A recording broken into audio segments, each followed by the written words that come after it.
The injury bug has not been kind to the Philadelphia 76ers this year, and they are still battling to stay afloat amid all these struggles. We got a couple updates that I do want to break down today. First off, that Joel Embiid did speak to the media for the first time since the injury has occurred. I'll have a separate video breakdown of his specific comments and my takeaways from that, but I did want to talk more about the present team with Tobias Harris and a couple injured guys that I do think play a role in the overall outlook, both in the short and long term, most specifically referring to both DeAnthony Melton and Robert Covington here, who each have injury updates of their own. But I do want to begin with Tobias Harris, who I've been quite clear has been an issue with the Sixers team and is playing some of the worst basketball of his professional career, and he's beginning to feel it himself. It is no surprise for that to be the case, but it did feel like Tobias hit a bit of a breaking point after that last loss against the Boston Celtics. He was asked about his struggles after the game and had a couple interesting quotes that I did want to break down. This coming from Kai Carlin of Sixers Wire here. This from Tobias. He says, quote, "It's frustrating, but at the end of the day, I'm going to battle and get through it and figure out ways to be better.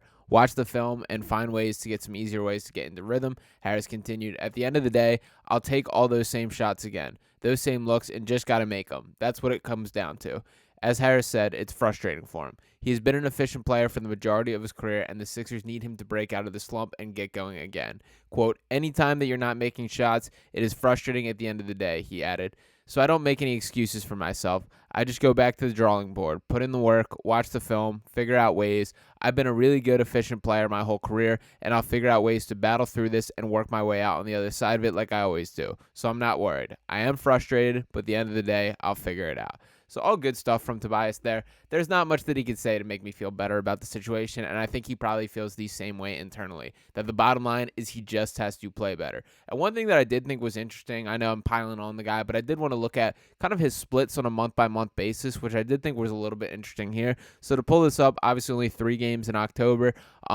Most specifically, I'm looking at the efficiency numbers here that you can see kind of a drop-off, that both in the months of December and February is where Tobias began to slip from the field goal percentage standpoint, and this month in February specifically, you can see these struggles. That in the 9 games, shooting just 42.6% from the field and 25% from 3. Frankly, I would have guessed it was lower than that if you just asked me to purely pick it, but not a good sign that he's still connecting on just 25% there. You can see the minutes per game have stayed about the same. Even the stats, for the most part, it looks like it's these 2 months that are just killing Tobias this year. It's December and it's February. And the points per game, 15.9 in the month of December, 14.8 in the month of February. There still have been the good moments that if you want to take the full sample size of a month like January even, that the 33.1 minutes per game, 19.1 points, 5.7 rebounds, shooting 51% from the field, 35% from 3, that is absolutely fine. But it is these other months, and particularly lately what we're seeing in February, that is such a struggle, that it is just unacceptable for him to be shooting that 42.6% from the field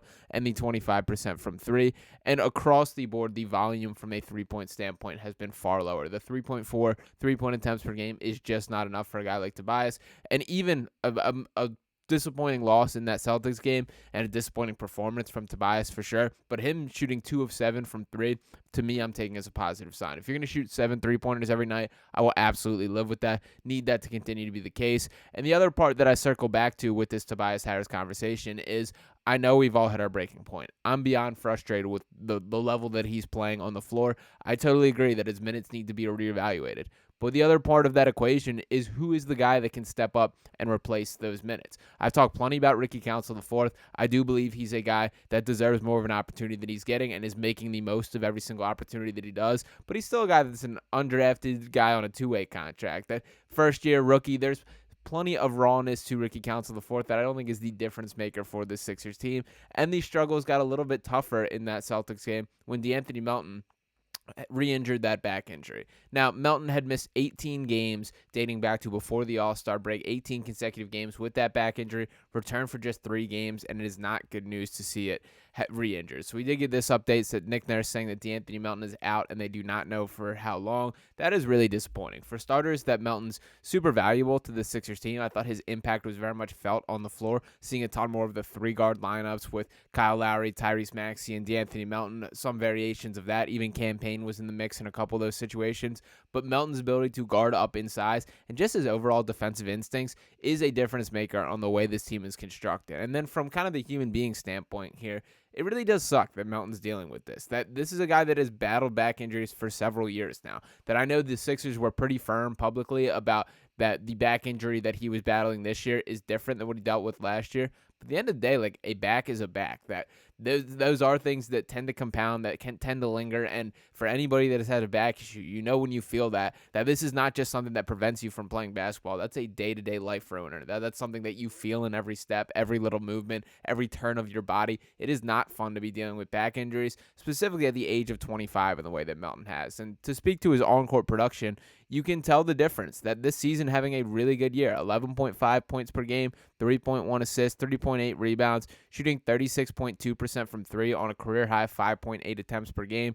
Through his career, he's a 36.9% three-point shooter, and really has turned himself into quite the impressive player. That he does have his holes. I've talked about the finishing at the rim and his struggles at sometimes attacking in situations he shouldn't, but I love the way that DeAnthony Melton plays basketball, and he's very valuable to the Sixers team. That I think he's been a perfect complement to Tyrese Maxey in the backcourt in a lot of cases. His willingness and ability to turn himself into a really good shooter and just the quick release that he's really developed is super impressive. So I do have a little hat tip for DeAnthony for the way that he has progressed so rapidly in his career, and definitely sending some prayers that this is a short-term thing.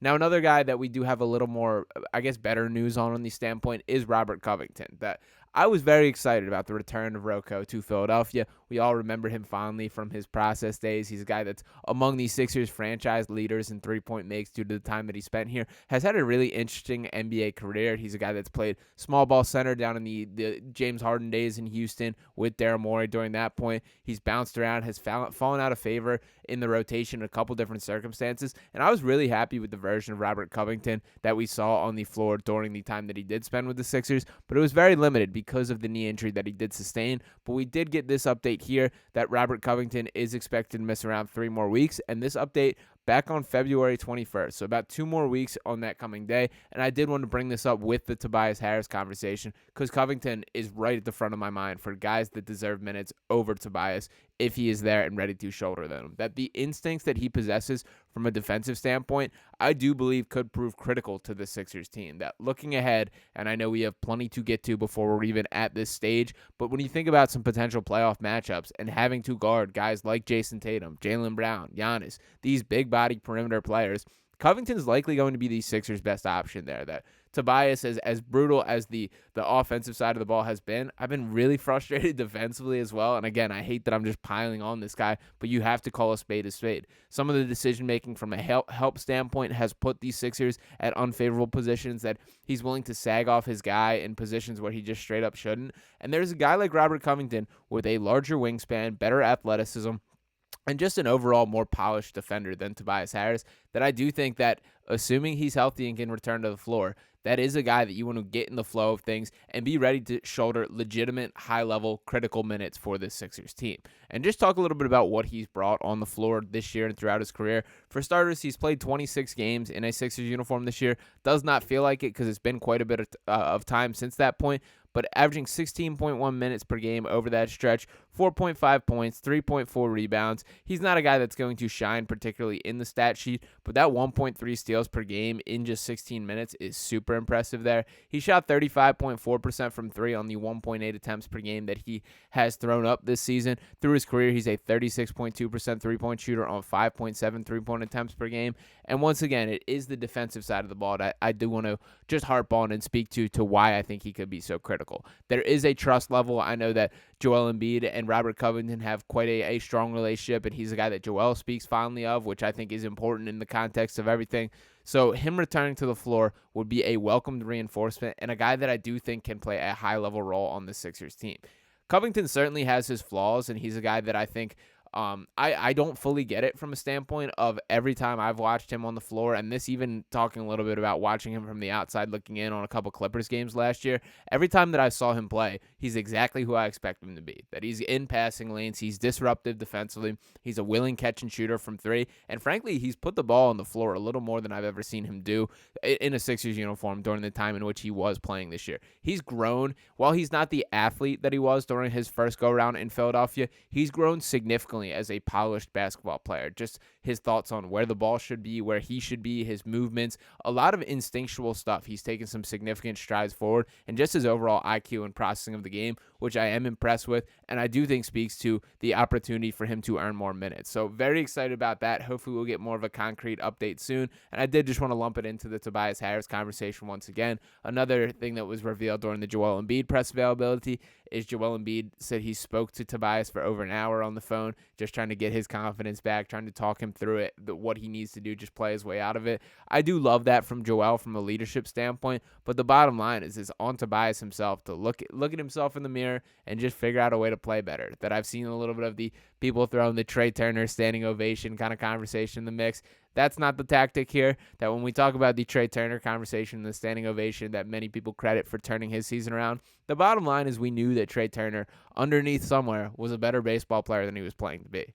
Unfortunately, we know exactly what Tobias Harris is and have for 5 years now. And that version of Tobias Harris is not that much drastically better than the version we're currently getting. He does need to get closer to that. There's no doubt about it. But I don't think any going out of our way to make anything happen is going to translate to Tobias turning himself into something he's not. But we'll see. Ultimately, the Sixers need more healthy bodies all around. So hopefully D'Anthony Melton is okay, that we have a little more of a concrete timeline soon. Hopefully Robert Covington can return to the floor. And hopefully Tobias starts looking like somewhat of a competent basketball player in the near future, because these Sixers absolutely need him to. They will be back in action tomorrow night against the Hornets. That is now a must-win matchup for the Hornets. And by the way, I will be streaming over on RB Philly Takes channel for the length of the game, filling in for the play-by-play there. So feel free to come hang out on that channel. But appreciate you guys for tuning in here, right here on Sixers Digest. Make sure you are smashing that subscribe. Keep the Digest family growing. Drop a like and let me know your thoughts on this video as a whole. And I'll be back with you next time with a Joel Embiid breakdown on his thoughts from the press conference. Peace.